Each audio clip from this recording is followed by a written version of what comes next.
Welcome back to GearUpWindows YouTube channel.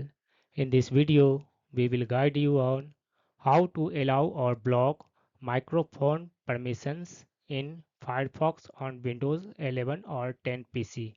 For this, first open Firefox browser on your Windows PC and then click on this one menu icon in the top right corner, and in the drop down menu select settings. In Firefox settings window, select this one privacy and security. On the right, scroll down to the permissions section, and under this we will find microphone option. Beside that, click on this one settings button.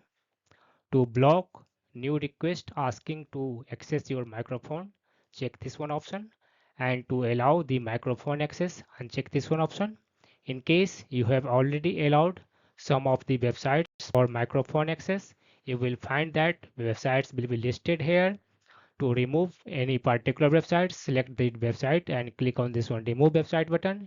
In case you want to remove all the websites, click on this one remove all websites button.